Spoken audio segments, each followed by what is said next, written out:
Angibingelele bantu bakithi umntaka Phosha ke lona indoda edume kakhulu ngokuphakamisa ubuntu. Lokho ngimile nje ngithi ubuntu kubantu. Inkolo emuva, ubuntu phambili. Religion behind and humanity ahead. Bakithi nalo daba la ngisacela ukuthi silihlephule kancane ke sithi ukuxoxa nje kancane mina nani. Inkolo, it's something that is very, very dangerous, but it was brought to us as something enamandla kanti into esilimazayo. Ngihlale kakhulu iminyaka eminingi kakhulu enkolweni ezumKristu. Mhlawumbe ngeke ngathi ukuchaza kwamanye ama platforms ukuthi ngizalelwe nje under inkolo yobuKristu, ngakhula ngaphansi kwayo. Nami kwaba khona izinto ezingithatha izinto zomhlaba, ngagijima ngashona lena ngashona nelanela. Kwafika la nami ngithatha khona isinqumo sokuthi ngiyamamukela uJesu manje njengenkosi nomsindisi empilweni yami, and I did that. Ngamamukela uJesu, vele nami ngaqala ngaba umuntu wenkolo. Ngithanda kakhulu inkolo, ngihamba yonke into, imvuselelo, ama open everything nje epracticewayo lana osindisweni, up until ngiqala ukurealize nami ukuthi wow, ngiyakwazi ukushumayela. Ngene ey'timeleni, ngene emakliniki ngishumayela, up until I got a recognition esontweni and I was ordained as one of the pastors. Ngishumayelile ivangeli, akukho futhi engingakubonanga ngaphansi kwevangeli. Ingakho ngeke ngimangale mina uma ngizothuka ngabantu athi umuntu yawazi amandla kaMoya Oyingcwele. Ngwazi kahle lawo mandla lawo esithi akaMoya Oyingcwele, because nami ngiyakwazi ukufufutha imic abantu bawe phansi, and kanti futhi ngiyakwazi futhi ukubeka umuntu isandla ngimbone ephakama phezu kwe-wheelchair. Ngiyakwazi ukubeka umuntu isandla ngimbone ehlanza mhlawumbe idliso, ngibize nje igama likaJesu. Anyway, I just want us to look at this bafowethu. Lezo zinto ziyenzeka. Yebo, uyabeka izandla umuntu aphile. Yebo, uyabeka izandla umuntu aphezu kwe-wheelchair aphakame. Kodwa hayi ukuthi kwenziwa yileli gama elisuke libizwa laphaya. Cha, igama likaJesu bafowethu, I will tell you the truth without fear, igama nje ela creator, akukho mandla kulela gama. Awekho amandla egameni likaJesu. Mhlawumbe kwathiwa akhona amandla egameni likaJesu, mhlawumbe kube namhlanje iy'nkinga ezikhona emasontweni azisekho phela ngoba igama likaJesu linamandla. Qhubeka liyabizwa kodwa iy'nkinga zikhona kubantu. So now siyilungise, baphila kanjani abantu? Asiqale ngale yokuwa. Uma mhlawumbe umfundisi azofufutha imic ubona abantu begileka phansi. Okay, ikhona ifantasy yokuthi abefundisi bahambe bayothwala banamandla abawaphethe owesithwalo. Angifuni ukuyifakazela ke leyo ngoba angaze ngambona umfundisi eyothwala, kodwa nami ngiyakholela ukuthi bayakwenza lokho, yebo. But ke mina ngizokhuluma ngento engiyaziyo okokuthi nami bekade ngiyenza, bengingathwele mina, kodwa nami ngiyakwazi ukuthi ngifufuthe imic umuntu awe phansi. Right, yini into ewisa abantu phansi? Abantu mabezowa phansi esontweni ngomfundisi efufutha imic noma escreama, bawiswa iloko kuseyingqondweni zabo. So inkolo esishaya ngayo ishaya ngokuthi manipulate ingqondo, because ingqondo yomuntu inamandla bafowethu. So once umuntu aprogramiwe engqondweni yakhe ukuthi isikhathi samandla lesi, uma ngizofufutha imic noma mangizoscreama kunamandla lana, kuney'ngelosi, kunayo yonke into. And masekuqala kwenzeka leyo nto leyo, automatically what is in your brains is going to tell you ukuthi now sekuyisikhathi sokuwa leso. Uyomangala ugileka phansi, awuwi ngoba lo muntu ophambi kwakho unamandla, but uwa ngoba yini esemqondweni wakho wena, yebo. Ingakho uma kungenzeka uthola ukuthi mina ngiyakholwa and then ngize esontweni ngacela isihlobo sami esingakholwa ukuthi asingikhaphe, noma sekuthandazelwa abantu kanjani, sekuscreenwa kanjani, ngeke lowo muntu awe, because uze ngoba ukhaphe mina, yena umqondo wakhe awukho lapho. So kuzowa mina because umqondo wami ulapho. So the most of the things that are happening kulama deliverance kuwabantu abanye behlanza idliso abebenzani, umsangano nje kwabantu esontweni kahle kahle. Umsangano nje kwabantu esontweni akusinto ebonisa amandla kaNkulunkulu. Umsangano lento into esuka iseyingqondweni zomuntu, because once uprogram ingqondo yomuntu ivesane nje automatically lezo zinto ezingekho izenze ziphile izidale. So once you program your brains, lento engekho iyovuka iphile. I remember ngike ngasho one thing ngathi mina, if I could take you to a place where you don't know namhlanje, ngihambe nawe ufike ngimake sure ukuthi emini ngiyakubonisa isihlahla, ngithi yabona eduze nalesa sihlahla lesiya ngo-8 ebusuku uzobona abantu abawu-3 berawunda ngesihlahla becula berawunda ngesihlahla, bese kwenze ukuthi ngiyakusetapa ngihambe nawe sindlule leyo ndawo leyo lingakashoni ilanga, ngifike ngikudoje ngale kumele uzondlula kuleso sihlahla leso uyi-1 ngoba ngikutshelile ukuthi kwenzakalani laphaya. You will see those people, abekho kodwa uzobabona because bala engqondweni yakho. So that's what Christianity does. Inkolo yenza lokho, ikufida something emqondweni bese lento oyifidwe emqondweni iyavuka iphile because already umqondo wakho iwona oyiphilisayo. So ziningi izinto abantu abathi zi-real kanti azikho real ziphile emqondweni. Wasayena uJesu emqondweni akekho real. So ukugula komuntu, umuntu ogulayo kuyadependa sometimes ukuthi ukugula kwakhe kuyini, because khona izifo bakithi ezicreateka ngokuphila kwethu nje, because la emhlabeni lo mhlaba esesiphila kuwona right now under the systems ezafakwa ngabantu, we are always a business. Ukuphuma kwami ngaphandle mangivuka ekuseni ngiphumela ngaphandle, I become a business of someone. Mangingena endlini ngilala, I become a business of someone. By just walking outside, I'm a business of someone because I am even breathing the polluted air. Lo moya esiwuphefumulayo upolluted. Sinama TV, sinama radios, sinama phones, kunama frequencies, sinama waves, na everything, internet that is circulating within the air, which is polluting the air and causing a lot of sicknesses. So now, umzimba womuntu ngokwawo qobo lwawo uyakwazi wona ukuzilwela nama sicknesses, but ucontrolwa yini? Ikudla esisuke sikudla thina singabantu. uJesu is just a fantasy that is created in people's brains. Akekho uJesu never existed. If there are things that they don't exist but they were created in people's brains, it's uJesu no Satan. Kwasayena uNkulunkulu lo olethwe iBhayibheli aka exist. If there is a God, ngamane simbheke kwenye indawo, but lo olethwe iBhayibheli does not exist. Does not exist at all. So now when people are sick, they eat a lot of things, not knowing that the things that they are eating sometimes they do contribute into the healing esemzimbeni yabo. Uthola ukuthi healing kade yaqala emzimbeni wakho because of the food that you are eating wena okuqinisa amasosha womzimba, but awukho aware wena because you don't know.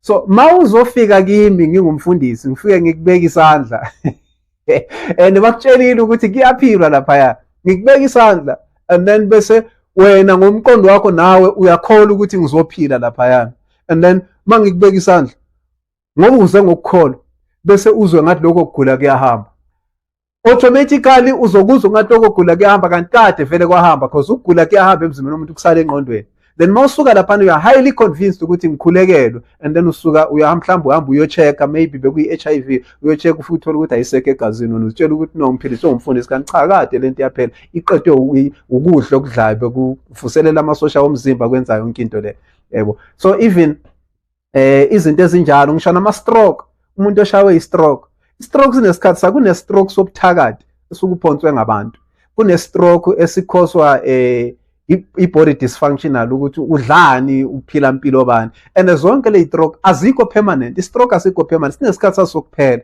So it might happen ukuthi ufika kimi as umfundisi already vele process yokuphela kwe-stroke sakhe emzimbeni bekade sifikile, but ayikho into ebikade ikumotivate ukuthi phakama phezu kwale wheelchair. So now into ezokumotivate ukuthi uze kimi ngokukholwa ukuthi ngizokubeka isandla, mangikubeka isandla uzizwe ukuthi usuphilile. Mawuzama ukuthi uyaphakama uzwe kuyaphakameka uthi mina nginamandla kanti cha kade i-stroke saphela besisele la engqondweni yakho. So i-religion isebenza kanjalo ngomqondo. Abantu basuke lapho bayobonga uJesu, ubonga into engakazi ya exista, ubonga into engekho, ubonga into imaginary, ubonga into imaginary, into engakazi yabakhona. So now bafowethu, what I want us to understand here is that inkolo yonke it's man-made. ayikho into ebuhlungu ukuthi siwumhlaba namhlanje simabheketwana sishona lena lena siyalwa sixatshaniswa into enga-exist, sixatshaniswa into engekho. MaKrestu, even if you open the Bible itself, iphikisana yodwa leya ncwadi leya. I once told omunye umuntu ngathi mina bafowethu uma singazifundisa ukuhlukanisa between ama-audience amabili, which is the reading audience and the listening audience, sizokwazi uku-understanda iBhayibheli kahle kahle ukuthi liyi-scam, ayikho indaba yeBhayibheli. Because if you check, there are verses whereby Jesus was addressing the people who were listening to him. Akhuluma nabo kahle, athi lokhu kuzokwenzeka, makaqede athi lesizukulwane singendlule kungenzekanga, this generation shall not pass until all these things have happened. But the things that he said they will happen, they didn't happen until today. Bese mina mangifunda iBhayibheli, I'm taking those things as if Jesus was talking to me, but he was talking to someone who was listening to him, not me who's now reading. So if ubekade address abantu angakhulumi nami, then labo bantu laba batshela ukuthi no, they will never die before lezo zinto zenzeka, and then today labo sebefila kusiwana amanga lawo sekwamanga because labo bantu bafile. So he lied to them. He said to them things will not happen before they die, but they're dead. So thina siyazithatha lezi zinto bese siyaziclaima, we're claiming things that were not coming to us. At the end, ukuclaim izinto ebezingezikithi, it makes us stay a lot in confusion. And once we stay in confusion, we start to fight. Siyalwa sileli izinto ezingekho. At the end, masilwa sileli izinto ezingekho, we are benefiting the owners of this system abayiqala, because vele uma ufuna ukuvimba abantu ukuthi bangaphumelele empilweni, bangawakha ama legacy azohlala existe century to century, generation to generation, it is to make them be divided. Once we are divided, we will never build anything that will last centuries. So this was the reason and the purpose of religion. Bafowethu, without any fear, mina ngifuna umuntu ozongichallenge ngoNkulunkulu weBhayibheli, ukuthi if ever we are to say uNkulunkulu weBhayibheli ukhona, uya-exista, noJesu baya-exista, I think I've asked this question, I'm going to ask it again. Mina ngokubona kwami uNkulunkulu lo weBhayibheli, i-reasoning yakhe undlulwa yithi abantu emhlabeni. Thina abantu emhlabeni we've got a better reasoning than uNkulunkulu weBhayibheli, and sinama morals angcono kuNkulunkulu weBhayibheli thina singabantu emhlabeni. I'm going to show you one thing. There is no one here emhlabeni la ongathi yena angayithatha ingane yakhe ayithandayo athathe ayilalise embhedeni, makaqeda athathe inyoka ayiphonsele kulo mbhede la kulele khona ingane yakhe, aqeda avala umnyango akhiye, abesefakela ingane yakhe imithetho, imigomo nemibandela yokuresponda to the poison. If a responda ngendlela ayithandayo, uyamthatha umfake eparadise. If a responda ngendlela angayithandi, uyamthatha umbasela umlilo, uyamshisa. Kodwa uyena othe ingane yami ngiyayithanda, wayilalisa embhedeni, maqeda wathatha inyoka wayiphonsa kulo mbhede loyo, waqeda wavala wakhiya umnyango. So if we can't do that as human being, we can't do that to our kids, then how come did God wasidala, wasithanda, waqede wathi kuhle, wasifaka emhlabeni, maqeda lapho ucabana noSathane labaxabane khona, uzomphonsa khona la emhlabeni, maqeda lapho usifakela amawili ukuthi siresponde kanjani kwipoison kaSathane? Why yena angazange wavele wathi mazisasuka nje wabamba uSathane wambulala? Because if he could have killed Satan, mhlambe kube we don't have this problem. We have this problem of sin today because we have got Satan, of which it's God who had all the powers to kill the devil, but he didn't kill him. Instead, he took him wamphonsa la endlini. So I've got a question. Will you ever take your children obathanda obavalele endlini eyodwa nenyoka na ezumuntu? Baqala, when we are talking about God, we have to understand ukuthi lelo gama lelo lithi God, lelo gama lelo lithi uNkulunkulu liyini liqhamuka. So once we start to say there is a certain individual who's called God, who created everything, then we have to question ukuthi esalezo creator zonke lezi zinto lezi yena ubekade eqhamukaphi, ucreated ngubani yena? Who created God? Who created God, and where did God where was he staying before he created heavens and earth? Because it is clear this man just existed from nowhere and then he stayed the longest time that we don't even know. Then he started creating things. Sure, he was just bored. He started creating things. He created his own place where he's going to stay. Then the question is, before he created that place, where was he staying? So after creating it, why is not going back to where he was staying before and leave the heaven and never stay in heaven? So why is he creating heaven and earth and decide to stay in heaven? Where was he staying? So that proves the concept of this God of the Bible does not exist. Akuna nkulunkulu, akuna Jesu. Into engiyekisile mfowethu inkolo it was realizing ukuthi siphila manga. We are living a lie. We are suffering. We are pulling hard, but we are deceiving ourselves. Sizenze ngathi yonke into right kanti asikho right. And logo kudala ukuthi abantu abaningi bashawe ngama depression because they claim to be okay but they are not okay. Because they are following a lot of verses. Uyabona mawungaya lapha, I think it's 2 Kings. Khona lo wesifazane wase Shunemi wayengenangane, and then kwafika umprofeti uElisha wakhulekela waba nengane. Then the story says lo wesifazane lengane yafa. Mase ifile wa decide ukuya kuElisha. Endleleni yakhe aya kumprofeti uElisha. Then the Bible says wambona eqhamuka kude, and then wasethi kuGehazi inceke yakhe, awugijima umhlangabeze uzwe ukuthi engabe konke kuhamba kahle na. Wasuka lo uGehazi washona kuyena. Makafika kuyena athi, wesifazane engabe konke kuhamba kahle na? Wathi cha, konke kuhamba kahle. Wasiqede wandlula kuElisha. Now we are using such verses. Kuthiwe no, wafika wathi konke kuhamba kahle kuGehazi. But singasandluli siyofika ukuthi makafika kuElisha the prophet wafika wamtshela kahle ukuthi no, ingane ishonile, but kuvele kumiwe lapho ukuthi no, wafika wathi konke kuhamba kahle. So now kwenziwe ngathi lo wesifazane wayekhuluma ngokukholwa ukuthi konke kuhamba kahle, kuthiwe no, noma isimo sibheda ungathi kuyabheda, but ithani konke kuhamba kahle, khuluma ukukholwa. Kanti ila sesilimala khona lapho, because uzothi konke kuhamba kahle noma useduze komuntu obekade engakusiza mabekade ungamtshela ukuthi inkinga yakho yini. So at the end we end up bottling things. Sivalela izinto ngaphakathi. Sifake ukuthi si right singekho right. Sithi yonke into right, konke kuhamba kahle, sithemba uJesu, sithemba uNkulunkulu ngamandla kaNkulunkulu. We keep on praying. Bafowethu mina I've got no fear to tell everyone makukhona izinto that do not exist emhlabeni. And lezo zinto lezo zisetshenziswe kakhulu as ama scapegoats. uJesu, Satan, they don't exist. And into ebuhlungu ngoJesu noSathane ukuthi izinto ezimbi ezenziwe ezehlela umuntu bese sizithathe sithi thina uSathane owenze lezo zinto lezo. Ngobuningi bazo ama consequences, ama results wama decisions esiwathathayo emhlabeni njengoba sabantu siphila. So if you fail to realize ukuthi usobishini usodakeni ngenxa yama decisions wathathile nezinyathelo oyithathile, waqede waphonsela uSathane wathi uSathane oyenze lokho, ngeke kube nalithuba lokuthi uzicorrect, because for umuntu ukuthi azicorrect kuthatha ukuthi realize ukuthi I've made a mistake. So we were given uSathane ukwenzela ukuthi singakwazi ukuzicorrecta noma sesi wrong.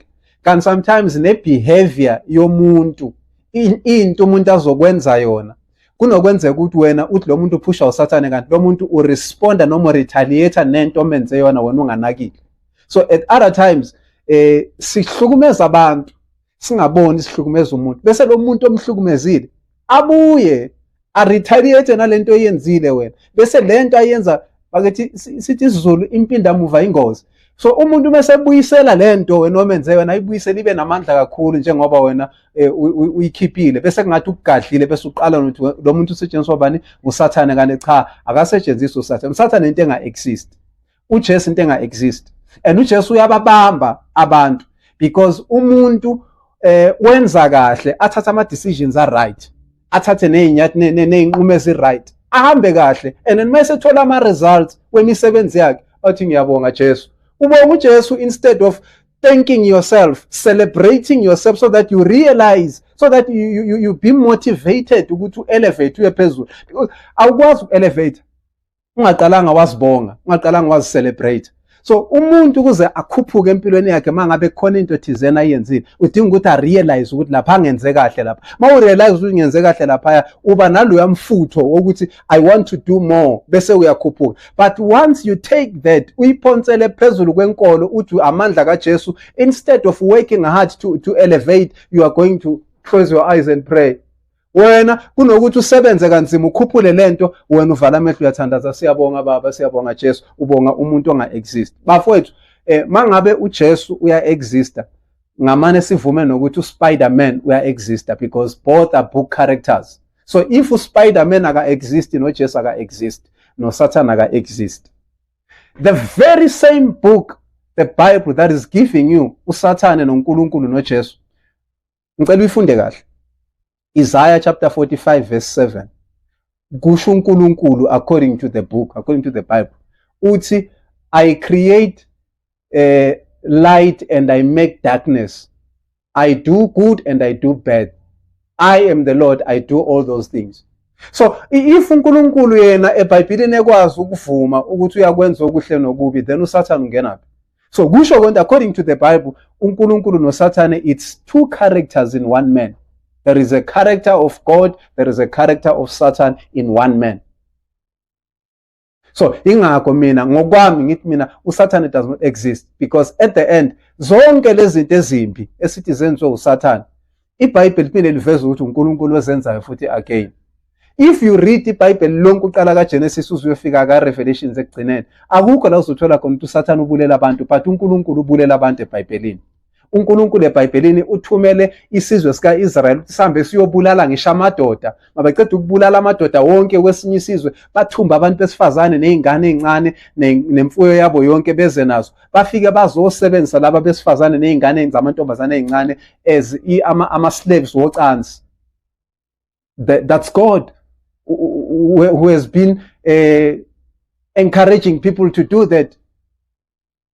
So ilento ikubonisa kahle ukuthi sishawe ngescam bafowethu. uNkulunkulu mangabe khona into okuthiwa uNkulunkulu, mina ngicela ukusho ukuthi asiqale asambeni siyomfuna. Lo weBhayibheli yena iscam akekho. uNkulunkulu oqhamuke neBhayibheli iscam akekho. uJesu iscam esikhulu esingekho, noSathane iscam esikhulu nje esingekho.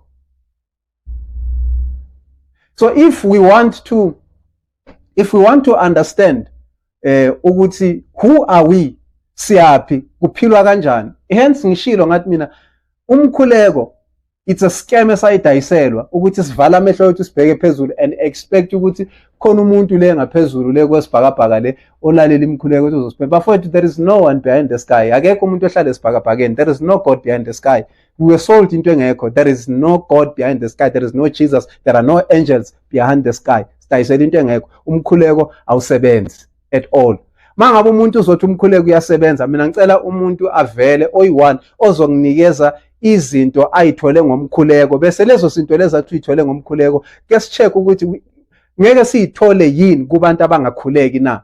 So if you say you have something because you prayed for it, then leyo nto leyo ithandazeni ngicela ukungayitholi kubantu abaphahla amadlozi, ngicela ukungayitholi kubantu abakhonza uAllah, ngicela ukungayitholi kuma-atheist that does not believe in anything but that just believe in nature. Ngicela ukungayitholi leyo nto leyo because itholakala ngomkhuleko. Because if into izotholakala ngomkhuleko kuwe, then mina ngiyithole ngingakhulekanga, that proves ukuthi mina lento ngiyitshontshile musi. Kusho ukuthi ezulwini musi i-storeroom sasezulwini siyagqekezeka, khona abantu abakwazi ukugqekeza i-storeroom sasezulwini.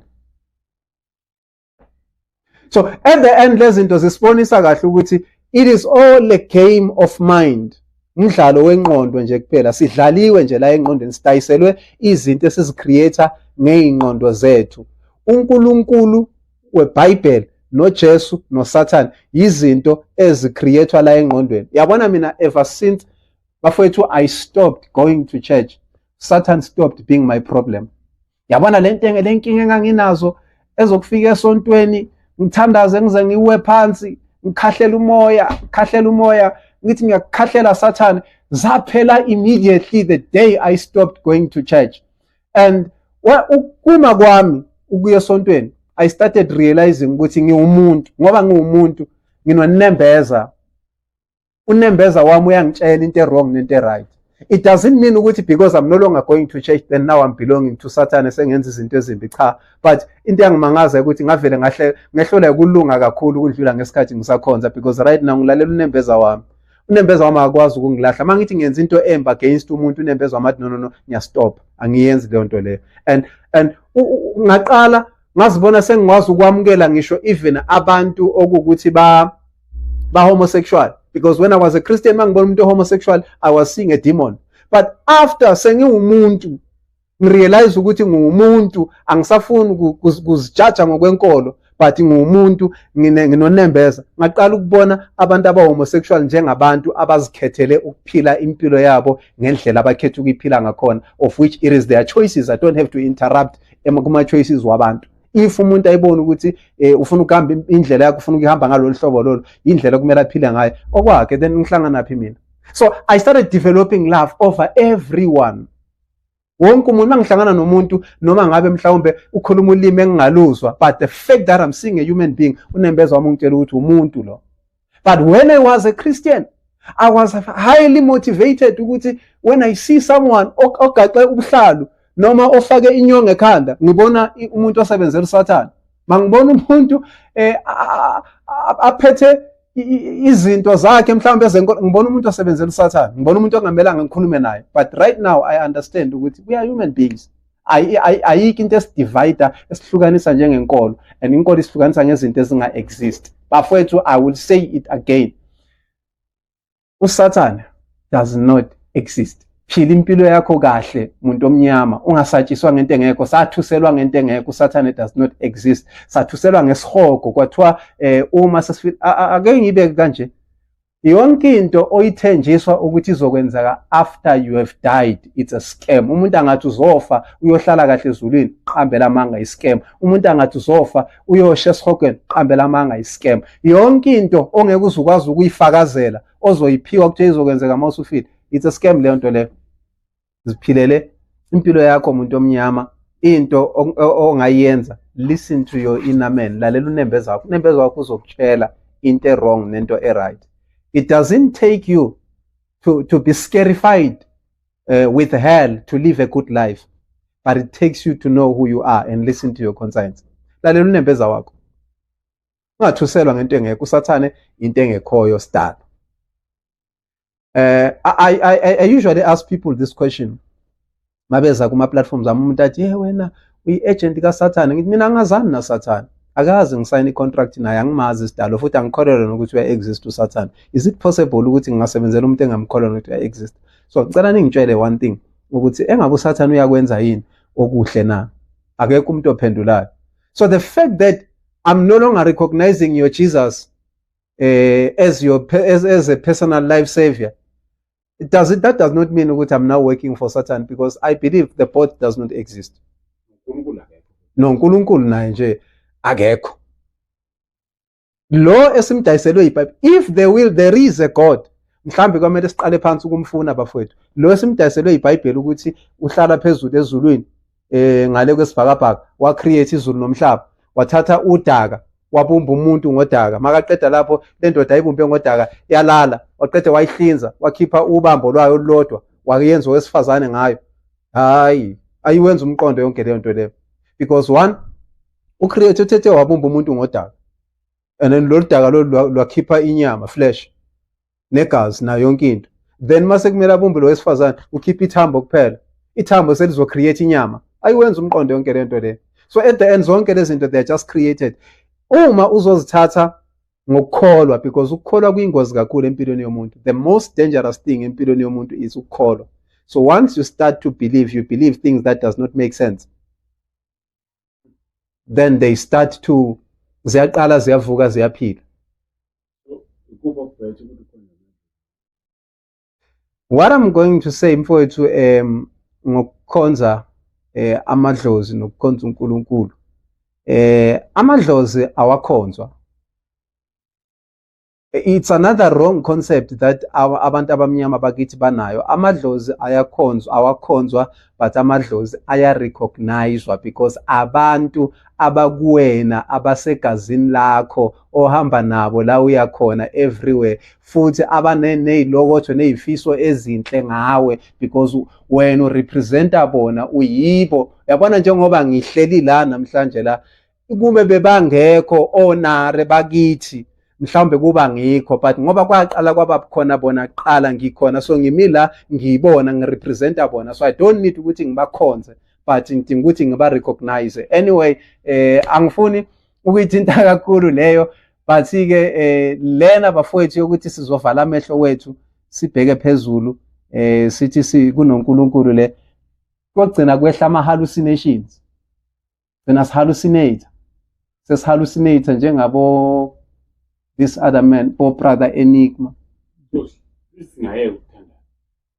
Thandaza mfowethu, mina ngisibona isidingo sokuthandaza, mina ngayeka ukuthandaza, ngisathandaza. Mhlawumbe umuntu angafuna ukuqhubeka azithandazele, but mina ngisathandaza, ngayeka ukuthandaza, ngisibona isidingo somthandazo. Because uma ngizothandaza ngapha kuphinde futhi iBhayibheli lingitshela ukuthi izinto zikaNkulunkulu zenzeka ngentando kaNkulunkulu, there is a will of God. Then when I pray, do I change the will of God through prayer? No, I don't change the will of God. So why am I praying? Why ngayeki intando kaNkulunkulu yenzeke? I once said this on another podcast. Abazalwane bacishe bangidla. When I said iBhayibheli lifana nensango. Let me break that. The problem yabantu bakithi eAfrica, it is our colonized brains or colonized minds. If we can start by decolonizing our minds against izinto eziningi esaziphiwa ngendlela wrong, we are going to understand this illustration. Insangu, we were given it as a bad plant. Ukuthi isitshalo nje esimbi esenzisana ukukhohlakala esibhilonga kuSathana. Kodwa sesikhuluma iqiniso, insangu it's a plant eyimvelo njengazo zonke izihlahla esiphila ngazo, enako okuhle ekwenzayo. Ziningi izinto ezenziwa insangu esingazibeka la phansi, ngisho nama antibiotics, akhona ama antibiotics ayenziwa ilentozana insangu, aphilisa abantu abagulayo. Umuntu umvangelo oshumayelayo ashumayela ivangela agule, afike esibhedlela bamnikeza ama antibiotics, akhandwe ngensangu. Cannabis, barakazi, yena ukuthi akhandwe ngensangu. Anyway, insangu okhokho bethu abantu abaqala ukuyibhema babengayibhemela ukukhohlakala, futhi abaqalanga ngokuyibhema, baqala babeyibilisa beyiphuza, because they realized ukuthi uma beyibilisa beyiphuza ibanikeza amandla okusebenza, because they depended a lot on hard working. Bebalima insimi ezinkulu, bafuya imfuyo inkomo eziningi, so they depended a lot on hard working. So they realized ukuthi lesihlahla lesuma bespoilile baphuza lo mhluzi wakhona ubanikeza amandla, baba nomdlandla, bayasebenza. So lento yayo lokhu idevelop yaze yafika la sebayibhema khona, but beyibhema on good purposes because bafuna ukusebenza kanzima. So at the end abantu abakhulele emakhaya bangangifakazela kuloko. Insangu umuntu osebenza kanzima, a hard worker, angayibhema, usebenza kanzima kakhulu, angakhathali futhi azizwe namandla. Umuntu ohlakaniphile angayibhema, bangangifakazela futhi abakhona lana abasebephila impilo esimodern, ukuthi ungabuka lamajida lawa asebenza kakhulu ngaboma IT nanema computer kakhulu, baningi kakhulu bayayibhema. Mabayibhemile bangaqaqela enye into ongeke uzuyicabanga ukuthi bangayiqaqa, bahlakanipha kakhulu mabayibhemile. But uma ungaye lokishini manje uthola ubhoza yami labathanda ukuma phambi kweziphaza zamandiya ayibheme, and then aqede lapho angalala noma emile kanje, so alale phambili kwesiphaza. So insangu ayishintshi umuntu, but iperfecta i-character yomuntu. So mikuthola wena uhlakaniphile kwenza uhlakaniphe kakhulu, mikuthola isiphuphu kwenza ube isiphuphu kakhulu. So it just perfects your character. So even the Bible is just like that. Yes, iBhayibheli lona li-creative ngendlela li-create ngakhona, bukruke ubutsotsi ngaphakathi nama manipulations, but ke istory ezikulona yistory ezicreatiwe Ezinto zakhona ziyenzeka kuma communities of which some of them you can use them for good purposes, but some of them you can use them for bad purposes. So at the end nalo liyafana nensangu, liperfecta i-character yomuntu. So lona lilodwa umuntu olungile angalifunda alunge kundlula wonke umuntu, because uzawathola amavesi azomkhuthaza ngokulunga kwakhe. But then umuntu okhohlakele angalifunda akhohlakale kakhulu, because uzowathola amavesi azomenza akhohlakale kakhulu. So that's why I said iBhayibheli lifana nensangu. I was not mocking it, but I was just trying to show people ukuthi it just perfects i-character yomuntu. Yes, lona li-scam, because vele the purpose of it being created, it was to control people. And now abantu abebefuna ukusicontrol bayithola i-control over umhlaba, baqede balishiya kithi siyacontrolana thina sodwa. Yingakho manje abefundisi abanqena basabe ngisho nokuthatha